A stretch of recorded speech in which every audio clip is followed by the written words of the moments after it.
నమస్తే నాగేశ్వర్ గారు. పహల్గామ్లో జరిగిన ఉగ్ర దాడిని కేంద్ర ప్రభుత్వం చాలా సీరియస్గా తీసుకుంది. నిన్న బీహార్లో జరిగిన ఒక కార్యక్రమంలో మోదీ మాట్లాడారు. సార్, ఇది పర్యాటకుల మీద జరిగిన దాడి మాత్రమే కాదు, భారతదేశ ఆత్మ మీద జరిగిన దాడి అంటూ.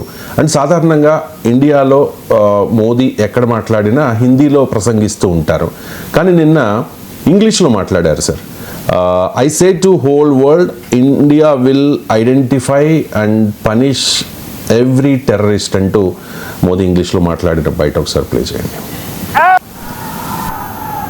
Today, from the soil of Bihar, I say to the whole world, India will identify, track and punish every terrorist and their backer. We will pursue them to the ends of the earth. India's spirit will never be broken by terrorism. Terrorism will not go unpunished. Every effort will be made to ensure that justice is done. The entire nation is firm in this resolve. Everyone who believes in humanity is with us. I thank the people of various countries and their leaders who have stood with us. Sir, ఒకసారి నేను ఫోన్లో కూడా వినిపిస్తాను. చిన్న copyright issue వచ్చింది. From the soil of Bihar, I say to the whole world, India will identify, track and punish every terrorist and their backer. We will pursue them to the ends of the earth. India's spirit will never be broken by terrorism. Terrorism will not go unpunished. Every effort will be made to ensure that justice is done. The entire nation is firm in this resolve. Everyone who believes in humanity is with us. I thank the people of various countries and their leaders who have stood with us in these times. Right sir, అంటే సాధారణంగా ఇంతకుముందు నేను చెప్పినట్టుగా హిందీలోనే మాట్లాడుతూ ఉంటారు, ఇంగ్లీష్లో మాట్లాడారు అంటే ప్రపంచ దేశాలకు ఏదో ఒకటి చెప్పబోతూ ఉన్నారనేది అర్థం చేసుకోవాలి. నా హైడ్రేషన్ కోసం I just trust one thing, ఫుల్గా వాటర్ ఉండే కంట్రీ డిలైట్ వల్ల పొలాచి కోకోనట్స్. సో ఇప్పుడే కంట్రీ డిలైట్ యాప్ డౌన్లోడ్ చేసుకొని ఆర్డర్ చేయండి. ఇంగ్లీష్లోనే ఎందుకు మాట్లాడారు సార్? ఏం చెప్పాలని? భారతదేశంలోనే కాదు, ప్రపంచంలో ఎక్కడికి పోయినా హిందీలోనే మాట్లాడతారు. ఇండియాలోనే కాదు, మీరు అమెరికాకు వెళ్ళినా వైట్ హౌస్లో జరిగిన జాయింట్ ప్రెస్ కాన్ఫరెన్స్లు మీరు చూడండి, గతంలో హిందీలోనే మాట్లాడండి. అందువల్ల ఏ ఇంటర్నేషనల్ ప్లాట్ఫామ్, క్లైమేట్ డీల్కైనా దేనికైనా హిందీలోనే మాట్లాడతాడు మోడీ. భారతదేశంలోనే కాదు, ప్రపంచంలో ఏ దేశానికి పోయినా మోడీ హిందీలో మాట్లాడతాడు. మీకు పుటిన్తో కలిసినప్పుడు కూడా హిందీలోనే మాట్లాడాడు మీకు. కానీ ఇప్పుడు ఇంగ్లీష్లో ఎందుకు మాట్లాడాడు అంటే ఖచ్చితంగా గ్లోబల్ కమ్యూనిటీకి ఒక మెసేజ్ వెళ్ళడం. అంటే ఇండివిజువల్ బయలేటరల్ ఈవెంట్స్లో ఏమవుతుందంటే ట్రాన్స్లేటర్స్ ఉంటారు పక్కనే, వీళ్ళు హిందీలో మాట్లాడితే దాన్ని ఇంగ్లీష్లో ట్రాన్స్లేట్ చేసి ఆ అదర్ పర్సన్కి చెప్తారు. సో కానీ ఇది బయలేటరల్ ఈవెంట్ కాదు, ప్రపంచ కమ్యూనిటీకి ఒక మెసేజ్ ఇవ్వదలుచుకున్నాడు. సో ఆ మెసేజ్ ఇవ్వదలుచుకున్నప్పుడు ఇంగ్లీష్లో మాట్లాడడం ద్వారా world media attention, global political leadership attention global సమాజం, విశ్వ సమాజం యొక్క అటెన్షన్ కూడా పొందటానికి అవకాశం ఉంటుంది. అందుకే హిందీ స్పీచ్లో చాలా బ్రీఫ్గా ఇంగ్లీష్లో మాట్లాడారు. కానీ మీకు మోడీ ఇందులో అదొక డైమెన్షన్, అది మంచి డైమెన్షను. ఎందుకంటే ప్రపంచానికి కమ్యూనికేట్ చేయడానికి ఇంగ్లీష్లో మాట్లాడాడు. కానీ మీరు గమనించండి, ఎక్కడికి వెళ్ళి మాట్లాడాడు అందులో కూడా మళ్ళీ రాజకీయమే. బీహార్ నుంచి మాట్లాడాడు. ఎందుకు బీహార్ నుంచి మాట్లాడాడు? దేశంలో జరిగే next assembly elections Bihar October నవంబర్లో బీహార్లో అసెంబ్లీ ఎన్నికలు ఉన్నాయి. ఇప్పుడు మనం ఏప్రిల్లో ఉన్నాం అంటే రాబోయే కాలం అంతా దీని చుట్టూ ఎన్నికలు జరుగుతాయి. ఇప్పుడు ఈ టెర్రరిస్టుల ఘటన పహల్గామ్ అనేది బీహార్లో కరెంటు, నీళ్లు, రోడ్డు, చదువు, ఆరోగ్యము, ఉపాధి, జీవనోపాధి ఇలాంటి అన్ని సమస్యలు పక్క పడేస్తుంది. ఇప్పుడు బీహార్లో ముఖ్యమంత్రిని ఎవరిని ఎన్నుకోవాలంటే పహల్గామ్ని చూసి ఎన్నుకోవాలి. ఇప్పుడు ఇది చెప్పబోయేది మీరు రాబోయే కాలంలో చూడండి. అందువల్ల అక్టోబర్ నవంబర్లోగా బాలాకోట్ స్ట్రైక్స్ లాంటివో ఏదో ఒక రెస్పాన్స్ కూడా ఉండే అవకాశం ఉంది. ఎందుకంటే బీహార్ ఇదే very key state for BJP. JDU బలహీనపడుతోంది. బీజేపీ కొమ్మస్ అంతగా గత ఎన్నికలన్నీ మీరు పరిశీలించండి, 20% మించి ఓటింగ్ రాలే. ఆర్జేడీ బలపడింది. సో ఈ పరిస్థితుల్లో బీహార్లో ఇప్పుడు ఈ వక్ఫ్ చట్టం వల్ల జేడీయూ వెనకాలన్న ముస్లిం ఓటు కూడా కోల్పోయింది. కంప్లీట్గా ఆర్జేడీ కాంగ్రెస్ కూటమి వెనకాల కన్సాలిడేట్ అవుతోంది. సో ఇలాంటి పరిస్థితుల్లో ఈ ఘటన జరిగింది. సరిగ్గా 2019 ఎలక్షన్స్కు ముందు పరిస్థితి మనకు మళ్ళీ గుర్తిస్తుంది. 2019 ఎలక్షన్స్కు ముందు మోడీ ప్రభుత్వం పట్ల తీవ్ర వ్యతిరేకత. ఇక 2024 ఎన్నికలప్పుడు ఎలాంటి వ్యతిరేకత ఉండేనో అందుకే 63 సీట్లు తగ్గాయి. ఇక 2019 ఎన్నికల సమయంలో కూడా బాగా వ్యతిరేక Lokniti CSDS centre for study of developing societies వారు జరిపిన అధ్యయనం కూడా ప్రజలందరూ మాకు ఏంటి సమస్యలు అంటే అన్ఎంప్లాయ్మెంట్ని, ప్రైస్ ధరల పెరుగుదల, మ్యాంగా హోగయా, ఎకానమీ వీటి గురించి మాట్లాడుతున్న సమయంలో పుల్వామా అటాక్ జరిగింది.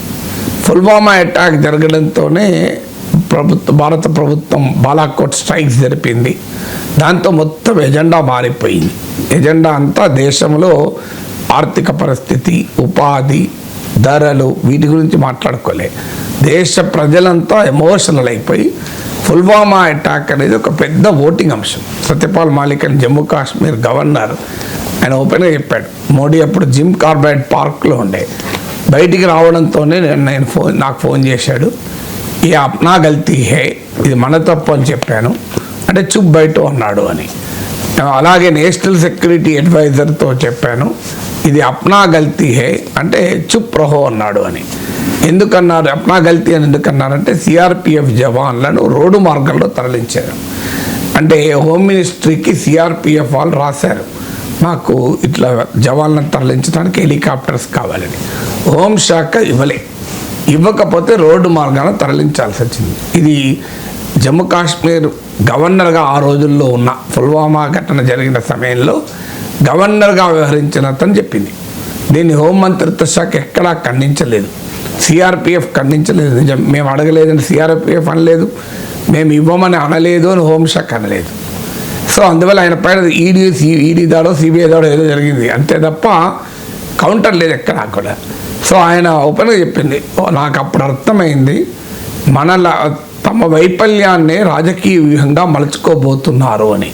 అందుకే పుల్వామాలో చుప్ రహో అన్నది కారణం ఏంటంటే ఇంకో నరేటివ్ రాబోతోంది ఎలక్షన్స్కు అని. సో ఇప్పుడు సరిగ్గా మీరు గమనించండి, 2025లో అదే రిపీట్ అవుతుంది. మీకు నిన్న అఖిలపక్ష సమావేశం పెట్టారు, మనం దానిపైన సెపరేట్గా మాట్లాడదాం. ఆ అఖిలపక్ష సమావేశంలో భద్రతా లోపం ఉంది అని అంగీకరించింది కేంద్ర ప్రభుత్వం అని క్లియర్గా ఇలా మీడియాలో వార్తలు వచ్చాయి. అంతగా అది ఈవెన్ అమిత్ షా ఒప్పుకున్నాడు అని, ఒక నాయకుడైతే ఓపెన్గా అన్నాడని, ఏ వైఫల్యము లేకపోతే మనం అందరం ఇక్కడ ఎందుకు కూర్చోవాల్సి వస్తుంది అని. సో వైఫల్యం కొట్టవచ్చినట్టు కనబడుతోంది అని కూడా, అయినా ప్రతిపక్షం మొత్తం ఆ వైఫల్యం అనే అంశాన్ని పక్కకు పెట్టి దేశ ప్రధానమంత్రికి కేంద్ర ప్రభుత్వానికి మద్దతు ప్రకటించారు. మీరు ఏ చర్య అయినా తీసుకోండి, మేము మీ వెనకాల ఉంటామని అన్ని పార్టీలు ఏకపక్షంగా చెప్పాయి. కానీ క్లియర్గా బీహార్ గడ్డపై నుంచి మాట్లాడడం ద్వారా నరేంద్ర మోడీ ఈ అంశాన్ని పొలిటికల్ చేస్తున్నాడు. ఇప్పుడు మరి ప్రతిపక్షాలు ఏం చేయాలి? సో బీజేపీకి ఓటింగ్ వచ్చేదానికి సహకరించాలా? ఇప్పుడు ఈ పని ప్రతిపక్షాలు చేస్తే రాజకీయం, దేశ భద్రతతో రాజకీయం చేస్తారు. మీకు అసలు దేశభక్తి లేదు, మీకేమైనా అధికార కాంక్ష తప్ప అని. మరి ఇప్పుడు ప్రధానమంత్రి చేస్తున్నాడు కదా, బీహార్ గడ్డపై నుంచి ప్రత్యేకంగా మెన్షన్ చేశాడు. I'm telling these from the soil of Bihar అన్నాడు. సాయిల్ ఆఫ్ బీహార్ అని ఎంఫసైజ్ చేసి చెప్పాడు. ఎందుకు చెప్పాడు? బీహార్కు పహల్గాంకి ఏమైనా సంబంధమా? బీహార్కు అంతర్జాతీయ సమాజానికి ఏమైనా సంబంధమా? పోనీ ఏదైనా హైదరాబాద్ నుంచి మాట్లాడిందంటే ప్రపంచంలో ప్రపంచంలో ఉండే డయాస్పరాలో తెలుగు వాళ్ళు చాలా పెద్ద సంఖ్య. పోనీ గుజరాత్ నుంచి మాట్లాడింటే ఆయన స్వరాష్ట్రము, గుజరాతీలు కూడా ప్రపంచంలో చాలామంది ఉంటారు. పోనీ చండీగఢ్ నుంచి మాట్లాడింటే పంజాబీలు ప్రపంచంలో చాలామంది ఉంటారు. బీహార్ వాళ్ళు ఎక్కడుంటారు? బీహార్ వాళ్ళు తెలంగాణ బత్తాయి తోటలో ఉంటారు, కేరళలో ఉంటారు, మన సెక్యూరిటీ గార్డ్ అపార్ట్మెంట్లో ఉంటారు. ప్రపంచంలో సాఫ్ట్వేర్ ఇంజనీర్లుగా బీహారీలు ఉన్నారా? డయాస్పరాలో బీహారీలు ఎక్కడున్నారు? మరి బీహార్ నుంచి ఎందుకు మాట్లాడాడు? పోనీ కేరళ గడ్డ నుంచి మాట్లాడిందంటే కేరళ వాళ్ళు కొన్ని లక్షల మంది యునైటెడ్ అరబ్ ఎమిరేట్స్లో ఉన్నారు, ముస్లిం దేశాల సమాజం పని. బీహార్ ఎందుకు ఎంచుకున్నాడు? క్లియర్గా అర్థమవుతుంది ఎన్నికల కొరకే అని. పోనీ బీహార్లో ఏమైనా ఇంగ్లీష్ ఎక్కువ వస్తుందా? అది కూడా రాదు కదా. పోనీ హైదరాబాద్లో మాట్లాడిండు, విజయవాడలో అమరావతిలో మాట్లాడిండు, విశాఖపట్నం మాట్లాడిండు, అక్కడ ప్రజలకు హిందీ రాదు, అందుకొరకు ఇంగ్లీష్ వస్తుంది కనుక మాట్లాడింది అనుకుందాం. బీహార్ వాళ్ళు హిందీ వాళ్ళకి ఇంగ్లీషే రాదు కదా బీహార్లో. సో అక్కడ ఇంగ్లీష్ రాని చోట, ప్రపంచంలో బిహారీ డయాస్పరా లేని చోట బీహార్ ఎంచుకొని మాట్లాడిందంటే ఆఖరికి పహల్గాం కూడా రాబోయే కాలంలో ఎన్నికల ఆయుధం కాబోతుంది అని. ఇవాళ అఖిలపక్ష మీటింగ్లో ప్రతిపక్షాలన్నీ ఏకోన్ముఖంగా మీరు ఏ చర్య తీసుకున్నా సమర్థిస్తాం, దేశ రాజకీయాల, దేశ విదేశాంగ విధానం, దేశ భద్రత విషయంలో రాజకీయాలకు తావే లేదు, భారతదేశం అంతా ఒక్కటే అని మెసేజ్ ఇస్తే దేశ ప్రధాని దాన్ని వెళ్ళి రాజకీయంగా వాడుకుంటే ప్రతిపక్షాలు ఏం చేయాలి? రేపటి నుంచి అనివార్యంగా వాళ్ళు క్వశ్చన్ రైజ్ చేయాల్సిందే కదా. రైజ్ చేయకపోతే రాజకీయంగా నష్టపోతారు కదా. ఎవరు రాజకీయంగా వాడుకోవద్దు అంట నేను. ప్రతిపక్షం వాడుకోవద్దు, అధికార పార్టీ వాడుకోవద్దు, కానీ రాజకీయంగా వాడుకోవాలని ఎవరు మొదలు పెట్టారు? ఇప్పుడు నరేంద్ర మోడీ మొదలు పెట్టాడు. బీహార్ నుంచి మాట్లాడాల్సిన అవసరం లేదు కదా. ఢిల్లీలో ప్రెస్ కాన్ఫరెన్స్ పెట్టి మాట్లాడుకొని, ప్రెస్ కాన్ఫరెన్స్ అంటే మోడీ అటెండ్ కాడు, మీరు ఒక వీడియో రిలీజ్ చేయొచ్చు కదా. లేదు ఒక ఢిల్లీలో మీరు ఏదైనా ఒక ఇంటర్నేషనల్ సెంటర్లోనే ఎక్కడైనా మీటింగ్ పెట్టినా మాట్లాడచ్చు. చెప్పాలనుకునే చాలా విషయాలు ఉంటాయి కదా. రాయబారులందరినీ పిలిచి మాట్లాడచ్చు. There are many ways. లేదు బీజేపీ కేంద్ర కార్యాలయంలో మీరు ఒక మీటింగ్ పెట్టండి దీనిపైన ఖండిస్తూ. సో క్యాండిల్ లైట్ ప్రొసెషన్ జరిగాయి. ఆ ప్రొసెషన్ అడ్రస్ చేస్తూ ఢిల్లీలో ఇంగ్లీష్లో మాట్లాడండి. దేశ రాజధాని నుంచి మాట్లాడితే ఎక్కువ దేశం మొత్తానికి వెళ్తుందా?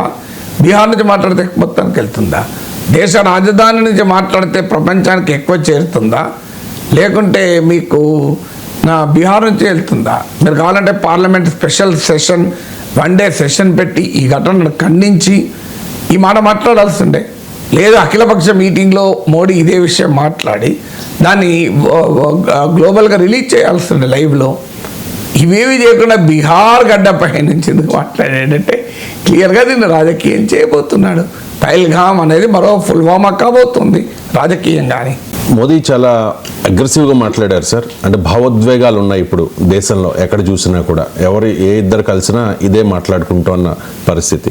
సో ఈ భూమి మీద ఈ పహల్గాం హంతకులు ఎక్కడ దాక్కున్నా వాళ్ళని శిక్షిస్తాం, దాంతోపాటు కలలో కూడా ఊహించని విధంగా వాళ్ళను శిక్షిస్తాము అని చెప్పారు. సో చాలా వార్తలు వస్తూ ఉన్నాయి కదా సార్, భారత్ పాకిస్తాన్ మధ్య యుద్ధ మేఘాలు కమ్ముకుంటూ ఉన్నాయి అనే వార్తలు వస్తూ ఉన్నాయి. సో మోదీ స్పీచ్ని ఏ రకంగా అర్థం చేసుకోవాలి మనం? ఖచ్చితంగా చాలా స్ట్రాంగ్ రెస్పాన్స్, ఇవ్వాల్సిన రెస్పాన్స్ మన ప్రధానమంత్రి ఇచ్చారు. అది ప్రధానమంత్రి రెస్పాన్సే కాదు, భారతదేశ ప్రజల రెస్పాన్స్. పాకిస్తాన్కు బుద్ధి చెప్పాల్సిందే.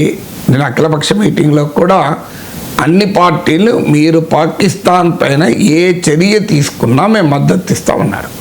బ్లాంక్ చెక్ ఇచ్చేసారు ప్రైమ్ మినిస్టర్కు. మీకు నో పాలిటిక్స్ ఇయర్.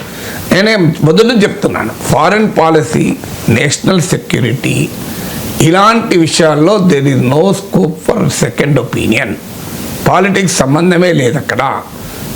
మోడీ ఉన్నా ఇంకెవరున్నా అందరము భారత ప్రభుత్వం వెనకాల మనం సమీకృతం కావాల్సిందే. దేశభక్తికి రాజకీయం ఉండదు, దేశభక్తికి కులం ఉండదు, మతం ఉండదు. అందువల్ల దేశ ప్రయోజనాలకు ఇమిడి ఉన్నప్పుడు ప్రజలంతా ఏకం కావాల్సిందే. దాంట్లో ఏం డిస్ప్యూట్ లేదు కదా.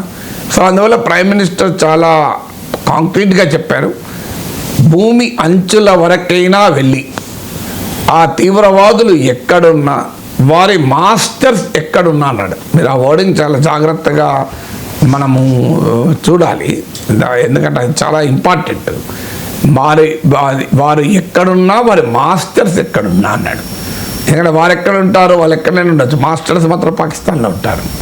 సో ఇప్పటికే వార్తలు వస్తున్నాయి, హఫీజ్ సయీద్ లాంటి లష్కరీ తోయిబా అధినేతలు, జైషీ మహమ్మద్ అధినేతలు రహస్య స్థావరాలకు వెళ్ళిపోయారు, అండర్గ్రౌండ్లోకి.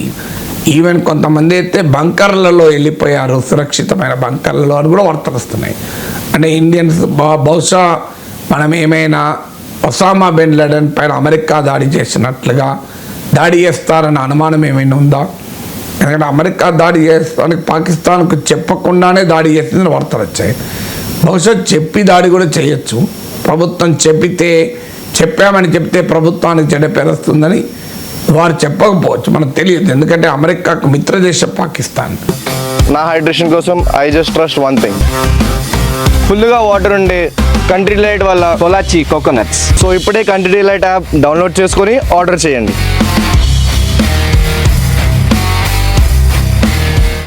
అందువల్ల పాక్ ప్రభుత్వం అమెరికాకు అనుకూల దేశం, అనుకూల ప్రభుత్వం.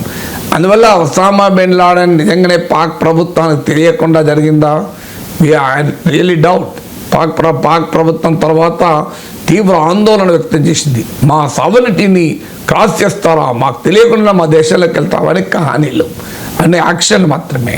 బట్ ఏదైనా మనం చూసాం బిన్ లాడెన్ తరహా ఆపరేషన్. మరి అలాంటి ఆపరేషన్ ఏమైనా హఫీజ్ సయీద్, మసూద్ అజర్, దావూద్ ఇబ్రహీం లాంటి హై ప్రొఫైల్ టార్గెట్స్ పైన చేస్తారా? ఇక్కడ బాలాకోట్ తరహా స్ట్రైక్ చూసాం. ఖైబర్ పఖ్తూన్ఖ్వా ప్రావిన్స్లోని బాలాకోట్లోకి వెళ్ళి మన ఇండియన్ ఎయిర్ ఫోర్స్ విమానాలు తీవ్రవాద శిక్షణా శిబిరాన్ని అటాక్ చేశాయి. మరి ఇప్పుడు ఆ రకంగా ఏదైనా తీవ్రవాద శిక్షణా శిబిరాన్ని అటాక్ చేస్తారా? లేదా హై ప్రొఫైల్ తీవ్రవాదులే టార్గెట్గా పెట్టుకొని బిన్ లాడెన్ను అమెరికా లేపేసిన తరహాలో ఆపరేషన్ ఏమైనా చేస్తారా? ఇవి చూడాలి ఇప్పుడు మనం.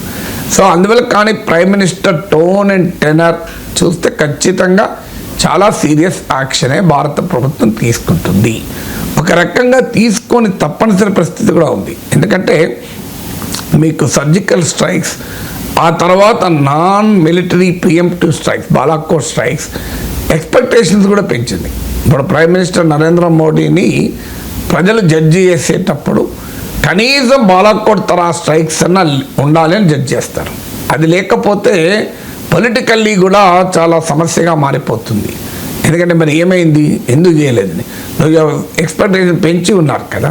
సో ఎక్స్పెక్టేషన్ పెంచి ఉన్నప్పుడు చర్య లేకపోతే కూడా అది పొలిటికల్గా చాలా ఛాలెంజింగ్గా ఉంటుంది.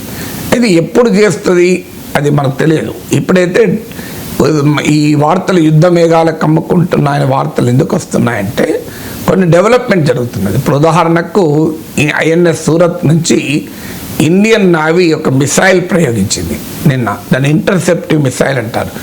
అంటే చాలా దిగువ నుంచి ప్రయాణం చేసి స్లోగా వచ్చేటువంటి మిసైల్. దిగువ నుంచి ఎందుకు ప్రయాణం చేస్తుంటే రేడార్స్ దృష్టిని కూడా మిస్లీడ్ చేస్తానికి చేస్తాయి. అంటే కిందికి ప్రయాణం చేసే స్లో మూవింగ్ ఆబ్జెక్ట్ మిసైల్. దీన్ని ఛేదించింది మన ఐఎన్ఎస్ సూరత్ నుంచి ప్రయోగించిన మిసైల్. అందుకే దీన్ని ఇంటర్సెప్ట్ మిసైల్ అంటారు. ఎందుకు చేసింది ఈ పని భారతదేశం? అరేబియన్ సీలో నిన్న ఇవాళ పాకిస్తాన్ నావీ ఈ మిసైల్స్ ఎక్సర్సైజ్ చేస్తుంది. సో అంటే దాని అర్థం ఏంటి?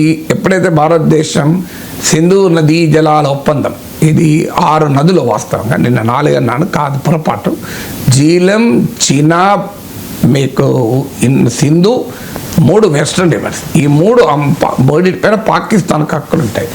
ఈ 3 నదుల్లో 80% ల్యాండ్ పాకిస్తాన్లో ఈ 3 నదీ జలాలకు సంబంధించిన వాటర్స్తో ఇరిగేట్ అవుతుంది. సో ఇండియా వైపు రవి, బియాస్, సట్లెజ్, వీటిని ఈస్టర్న్ రివర్స్ అంటారు. సో ఇండస్ సిస్టంలో 6 రివర్స్ అంటారు. ఆ 6 రివర్స్ రవి, బియాస్, సట్లెజ్ని ఈస్టర్న్ రివర్స్ అంటారు. జీలం, చినబ్, ఇండస్, సింధు నదుల్ని వెస్టర్న్ రివర్స్ అంటారు. సో ఈ 6 రివర్స్, ఈస్టర్న్ రివర్స్ పైన రవి, బియాస్, సట్లెజ్ పైన ఇండియాకి హక్కులు ఉంటాయి. జీలం, చినాబ్ అండ్ మీకు సింధు నదుల పైన పాకిస్తాన్కి హక్కులు ఉంటాయి. కానీ ఈ నదుల్లో స్టార్టింగ్ పాయింట్ ఇండియాలో ఉంటాయి. అందుకే సింధు నదీ జలాల ఒప్పందం పైన బ్రేక్ విధించింది. దాని నుంచి విడ్రా కాలే. దాని విడ్రా స్కోప్ లేదు అగ్రిమెంట్లో. ఏకపక్షంగా ఏ దేశం విడ్రా కాలేదు. అందుకు దానిపైన మనం నిలిపివేశాం.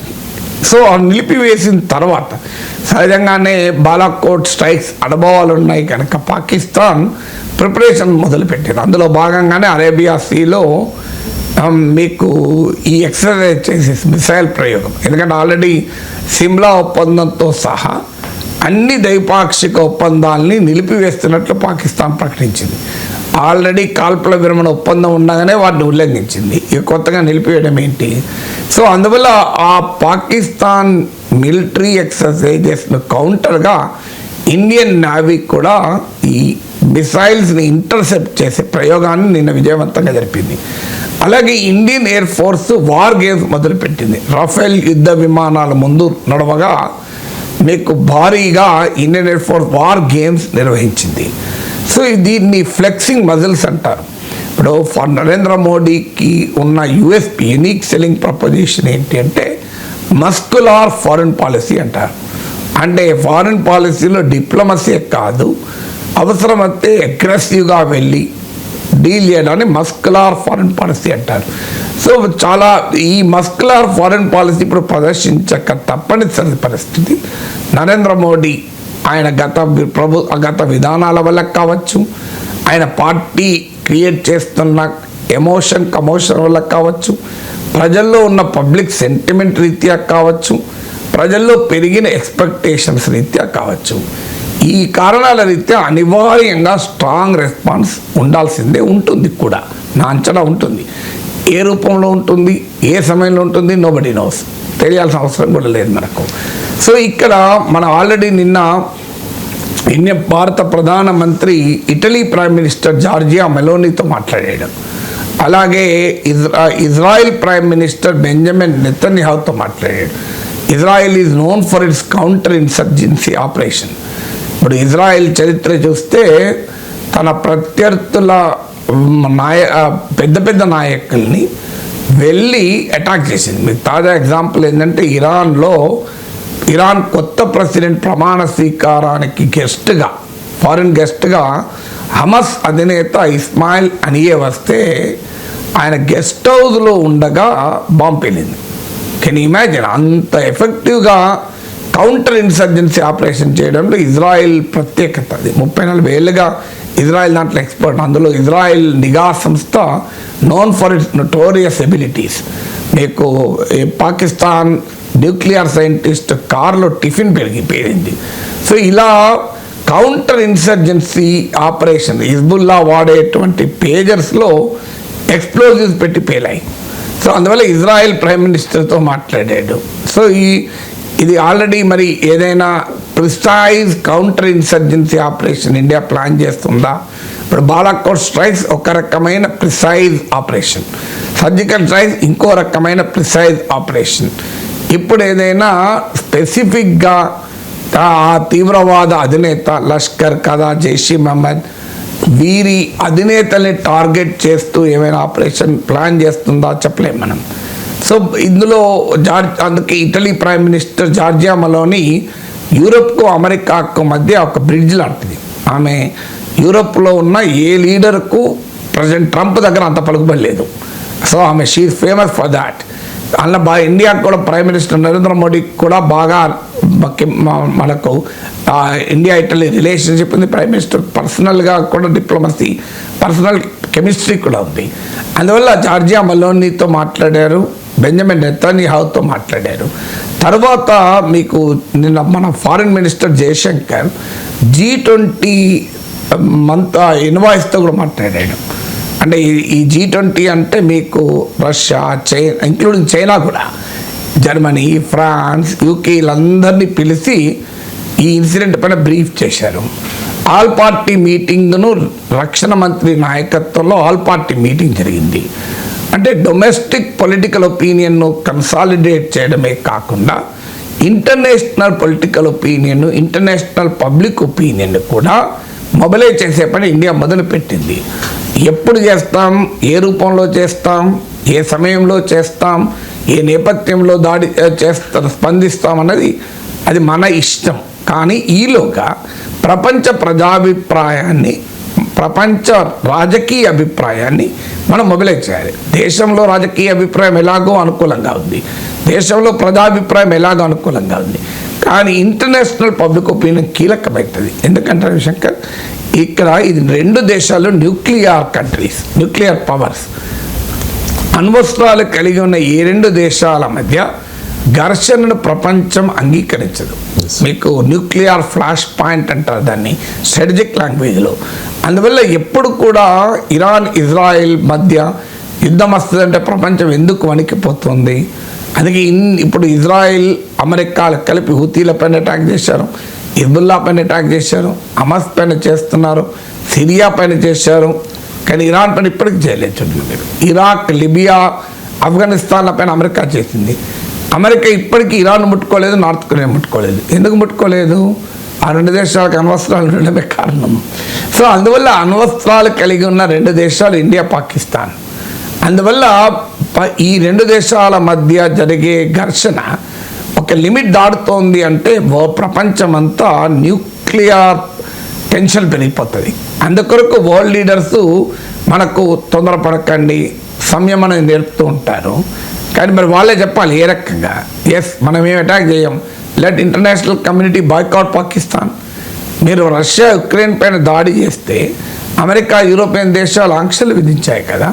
ఇప్పుడు ఎందుకు మరి పాకిస్తాన్ పైన ఆంక్షలు విధించింది ప్రపంచం? ఇప్పుడు ఈ తీవ్రవాద దాడి కళ్ళ ముందు జరిగినాక ప్రపంచం ఎందుకు ఆంక్షలు విధించదు? అంటే అమెరికా పైన అటాక్ చేస్తే తీవ్రవాదం, ఇండియా పైన అటాక్ చేస్తే సామ్యవాదం అవుతుందా? అది ఇంకో వాదం అవుతుందా? నాకు చెప్పండి. ఏ దేశం పైన అటాక్ చేసినా ఒకటే అవుతుంది కదా.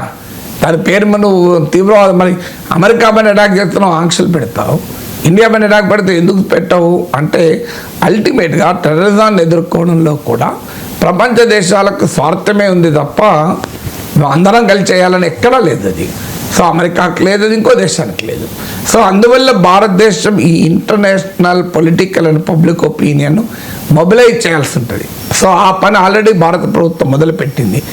Indian Air Force, Indian Navy తమ ప్రిపేర్నెస్ను పెంచింది. బహుశా రేపో మాపో ఇండో పాక్ సరిహద్దు వద్ద మోహరింపులు కూడా పెరుగుతాయి నా అంచనా. సో అందువల్ల ఈ యుద్ధ మేఘాలు కమ్ముకుంటున్నాయి అనే వార్తలు రావటానికి కారణం యుద్ధం అనేది పెద్ద పదమే కావచ్చు. నేను ఇప్పటికిప్పుడు యుద్ధం అన్న పదం వాడడం లేదు. But India is preparing for a strong response. అది ఎప్పుడు, ఎక్కడ, ఏ విధంగా, that is the choice for the government of India, not the choice for anybody else కదా. దాడి జరిగే సమయంలో అక్కడ పర్యాటకులు 4,000 మందికి పైగా ఉన్నట్టుగా సమాచారం సార్. అంటే ఒక్క జవాన్ కూడా లేడు. అది చాలా సున్నితమైన ప్రాంతం బైసారన్ అనేది. అది 3 అంచెల భద్రత ఉండాలి అని చెప్తూ ఉన్నారు. నిన్న అఖిలపక్ష సమావేశంలో ఈ దాడి ఏదైతే ఉందో ఈ దాడికి కారణం నిఘా వైఫల్యం కారణము అని చెప్పేసి ప్రభుత్వం అంగీకరించిన పరిస్థితి సార్. ఏమంటారు? నిఘా వైఫల్యం వేరు, భద్రతా వైఫల్యం వేరు. నిఘా వైఫల్యం మళ్ళీ నేను చదివిన మేరకైతే భద్రతా వైఫల్యం. Intelligence failure different from security failure. నేను చదివింది ఇండియా టుడేలో అన్నిట్లో వచ్చింది. సెక్యూరిటీ లాబ్స్ అన్నారు. ఎందుకంటే నిఘా వైఫల్యం అనే క్వశ్చన్ లేదు, ఇంటెలిజెన్స్ ఇన్పుట్స్ ఉన్నాయి. అంటే సిడబ్ల్యూసి మీటింగ్ లో మాట్లాడిన మాట sir. CWC is not government. Government అనే అఖిలపక్ష మీటింగ్ లో గవర్నమెంట్ మాట్లాడేది క్రైటీరియా భద్రతా వైఫల్యం అని చెప్పి. సిడబ్ల్యూసి భద్రతా వైఫల్యానికి, ఇంటెలిజెన్స్ వైఫల్యానికి మౌలికంగా తేడా ఉంది. సో ఇది ఇంటెలిజెన్స్ వైఫల్యం లేదు. నేను యాక్చువల్లీ నిన్ననే మాట్లాడాను మనం.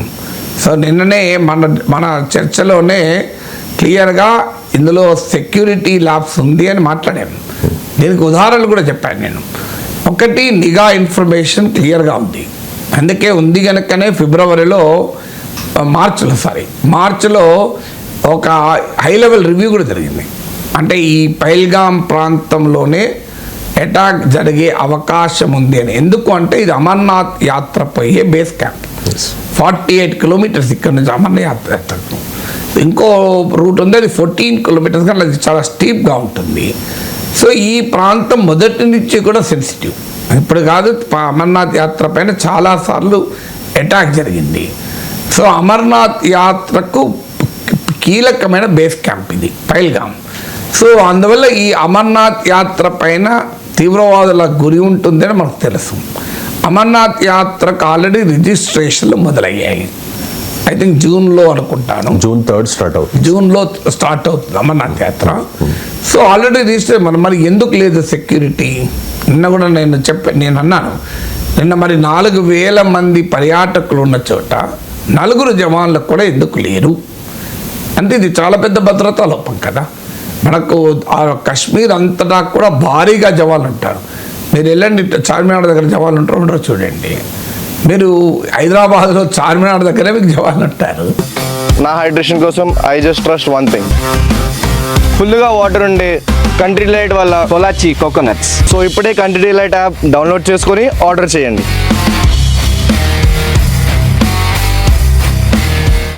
సో ఏ టూరిస్ట్ స్పాట్ పైన దగ్గర తప్పనిసరిగా ఎయిర్ ఫోర్స్ ఉంటుంది, సెక్యూరిటీ ఉంటుంది. ఎందుకంటే ఫారిన్ టూరిస్టులు కూడా ఉంటారు. అందులో కాశ్మీర్కు ప్రధానమైన revenue tourism. Kashmir already security sensitive ప్రాంతం.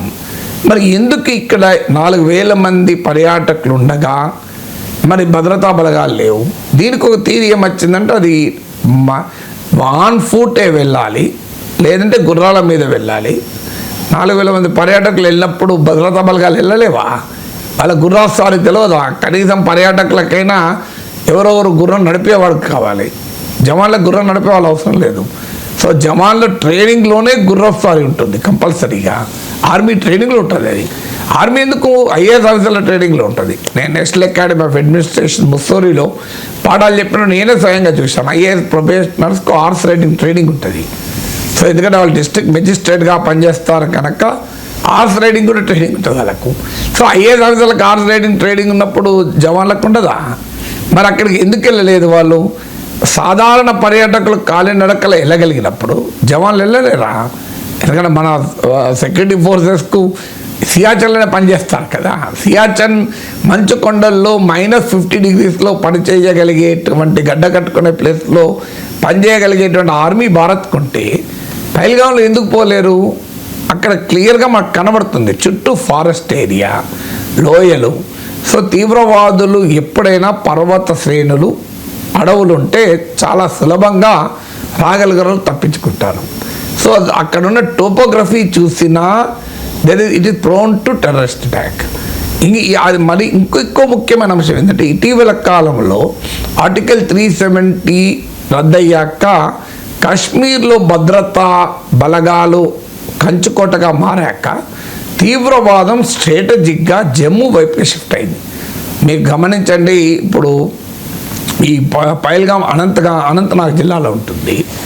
మీకు పీర్ పంజాల్ ప్రాంతము, ముఖ్యంగా కిస్తవారా, పీర్ పంజాల్, జమ్మూలోని ప్రాంతాల పైన తీవ్రవాద దాడి పెరిగింది. మీకు లాస్ట్ 5 yearsలో తీవ్రవాదుల అటాక్లో మరణించిన వారిలో 40% జవాన్స్ మీకు జమ్మూ ప్రాంతంలోనే మరణించారు. అంటే జమ్మూ ప్రాంతానికి వ్యూహాత్మకంగా తీవ్రవాదం షిఫ్ట్ అయింది. ఈ షిఫ్ట్ అయినప్పుడు ఇప్పుడు పీర్ పంజాల్ ప్రాంతంలో దాడులు కూడా జరిగాయి. పీర్ పంజాల్ నుంచి కిస్తవారా, ముఖ్యంగా కిస్తవారా నుంచి పహల్గాంకు రూట్ ఉంటుంది. సో అందువల్ల అక్కడి నుంచి తీవ్రవాదులు, ఇప్పుడు ఈ తీవ్రవాదులు కూడా అక్కడి నుంచే వచ్చి ఉంటారని అంచనా. సో దాంతో పాటు మీకు టన్నెల్ పైన దాడి జరిగింది ఒకసారి, అది పహల్గాం నుంచే వచ్చారు తీవ్రవాదులు. సో అందువల్ల చాలా క్లియర్గా ఇది సెన్సిటివ్ ప్రాంతము, తీవ్ర టెర్రర్ ప్రోన్ ప్రాంతం. మరి ఎందుకు భద్రత లేదు అన్నది ఎవరికి అర్థం కాదు. ఇక ఇంటెలిజెన్స్ ఇన్పుట్స్ లేవా? ఇంటెలిజెన్స్ ఇన్పుట్ అవసరం కూడా లేదు. ఇప్పుడు నాలాంటి వాడికి ఇంత తెలిస్తే, నాకు తెలిసిన దానికన్నా 1 కోటి రేట్లు ఎక్కువ తెలుస్తుంది కదా ప్రభుత్వానికి. మరి ఎందుకు లేదు? We have no answer. అందుకే నిన్న అఖిలపక్ష మీటింగ్లో సెక్యూరిటీ ల్యాబ్స్ ఉందని అమిత్ షా అంగీకరించాడు అని అంటున్నారు. మళ్ళీ రేపు బహిరంగంగా అంగీకరిస్తారో లేదో నాకు తెలియదు, ఎందుకంటే ఇది ఇంటర్నల్ మీటింగ్ కనుక మీడియా లేదు, ఎవరు లేరు కదా. తర్వాత ఆ ఇన్ఫర్మేషన్ లీక్ అయ్యి మీడియాలో వచ్చింది. తర్వాత ఇంటెలిజెన్స్ ఇన్పుట్స్ క్లియర్గా ఉన్నాయి, దాడి జరగవచ్చు, Kashmir it will be an hot summer for Kashmir అని ఇంటెలిజెన్స్ ఇన్పుట్. అది వచ్చాక మార్చిలో ఒక రివ్యూ మీటింగ్ జరిగింది, ఏప్రిల్లో ఒక రివ్యూ మీటింగ్ కూడా జరిగింది. యాక్షనబుల్ ఇంటెలిజెన్స్ అంటారు, అంటే కరెక్ట్గా పహల్గామ్లో ఈ రూపంలో అటాక్ చేస్తారని ఎవరు చెప్పలేరు. కానీ క్లియర్గా మీకు పహల్గామ్కున్న టోపోగ్రఫీ చెప్పాను, జాగ్రఫీ చెప్పాను, దానికి ఉన్న హిస్టరీ చెప్పాను, అమర్నాథ్ యాత్రకు ఉన్న లింక్ చెప్పాను. సో టెర్రర్ ప్రోగ్రామ్ మనకు అందరికీ అర్థమవుతుంది. ఇంటెలిజెన్స్ ఇన్పుట్స్ కూడా ఉన్నాయి, కాశ్మీర్లో తీవ్రవాదం దాడి చేయవచ్చు అని. మరి ఎందుకు పర్యాటకులు అన్ని వేల మంది వస్తే బైసారన్ వ్యాలీ నిన్న కేంద్ర ప్రభుత్వం చెప్పింది, ఇంట్రెస్టింగ్ ఆర్గ్యుమెంట్ చెప్పింది, చాలా విచిత్రం. సాధారణంగా అమర్నాథ్ యాత్ర సమయంలో ఈ బైసారన్ వ్యాలీ అంటారు, ఇది మినీ స్విట్జర్లాండ్ అని పిలుస్తారు కాశ్మీర్లో. ఈ ప్రాంతాన్ని ఓపెన్ చేస్తారు, ముందుగా ఓపెన్ చేశారు, బలగాలకు తెలియదు అంటారు. నాకు అర్థం కాని అంశం ఏంటంటే పర్యాటకులకు ఓపెన్ అయిందని తెలిసినప్పుడు కేంద్ర బలగాలకు తెలియదా? అలా ఇదే నిజమైతే మరి కేంద్ర ప్రభుత్వము ఆల్ పార్టీ మీటింగ్లో చెప్పింది అట్లా వార్తలు వచ్చాయి. ఇది అది లైవ్ టెలికాస్ట్ జరగలేదు కనుక మనకు తెలియదు, మీడియాలో వచ్చిన వార్త. సో రాష్ట్ర ప్రభుత్వ అధికార వ్యవస్థలు, రాష్ట్రంలో నేషనల్ కాన్ఫరెన్స్ ప్రభుత్వం ఉంది, కేంద్ర ప్రభుత్వానికి ఇన్ఫార్మ్ చేయలేదు బైసారన్ వ్యాలీ టూరిస్టులకు ఓపెన్ చేస్తున్నామని. అందువల్ల కేంద్ర భద్రతా బలగాలు ఆ బాధ్యత తీసుకోలేకపోయాయి, ఎందుకంటే ఇది ఇప్పుడు కేంద్ర పాలిత ప్రాంతం. సో ఇంటర్నల్ సెక్యూరిటీ, అంతర్గత భద్రత అనేది తెలంగాణలో కూడా ఆంధ్రలో కూడా అది కేంద్ర ప్రభుత్వం కూడా ఉంటుంది బాధ్యత. లేకపోతే ఇప్పుడు యాంటీ నక్సల్ ఆపరేషన్ ఎందుకు అమిత్ షా మాట్లాడుతున్నాడు? రాష్ట్ర ప్రభుత్వ సమస్య అయితే రాష్ట్ర ముఖ్యమంత్రులు మాట్లాడతారు కదా, అమిత్ షా ఎందుకు మాట్లాడుతున్నాడు? అందువల్ల it's an internal security problem అది. అందులో కేంద్ర పాలిత ప్రాంతం, అందులో ఆర్మీ కంట్రోల్ ఉన్న ప్రాంతం. ఇక మరి బాధ్యత ఎవరిది? కేంద్రానికి కాకపోతే రాష్ట్ర ప్రభుత్వం దాన్ని ఓపెన్ చేస్తున్నా మాకు చెప్పలేదంటారు. నాకు అర్థం కాని అంశం ఏంటంటే సాధారణ పర్యాటకులు మన హైదరాబాద్ నుంచి ఆంధ్రప్రదేశ్ నుంచి కూడా బైసారన్ లోయ ఓపెన్ అయిందని చెప్పి పహల్గాం పోయి అక్కడి నుంచి బైసారన్ వ్యాలీకి పోయారు. అమిత్ షాకి తెలియదా? ఇది సాధారణ పర్యాటకులకు తెలిసినప్పుడు కేంద్ర సంస్థలకు తెలియదు అంటే ఏమర్థం చేసుకోవాలి? ఇట్స్ రియల్లీ సర్ప్రైజింగ్ కదా. సో ఆంధ్రప్రదేశ్లో, తెలంగాణలో, హైదరాబాద్లో కూర్చున్నట్టుకో తెలుస్తుంది బైసారన్ వ్యాలీ ఓపెన్ అయిందని, కేంద్ర ప్రభుత్వం తెలియదా? అంటే బ్లేమ్ గేమ్ అనుకుందామా ఇది? అంటే రాష్ట్ర ప్రభుత్వము వేరే ప్రభుత్వం ఉంది కనుక దాని మీద పడేద్దామన్నా? తెలియదు. బట్ డెఫినెట్గా ఇది క్లియర్ సెక్యూరిటీ ల్యాబ్స్ ఉంది, ఇంటెలిజెన్స్ ల్యాబ్స్ లేదు. ఇంటెలిజెన్స్ ఇన్పుట్స్ ఉన్నాయి అని అంటున్నారు, సెక్యూరిటీ ల్యాబ్స్ క్లియర్గా కనబడుతోంది. అందుకే నిన్న అఖిలపక్ష మీటింగ్లో దాన్ని అంగీకరించారు. అందుకే నేను నిన్న మాట్లాడేటప్పుడు వాస్తవంగా హెసిటేట్ చేశాను, ఎందుకంటే ఇది సమయమా, దాడి జరిగి 2 days అయింది కదా, మనం ఇప్పుడే సెక్యూరిటీ ల్యాబ్స్ గురించి మాట్లాడితే న్యాయమా అని అనుకున్నాను.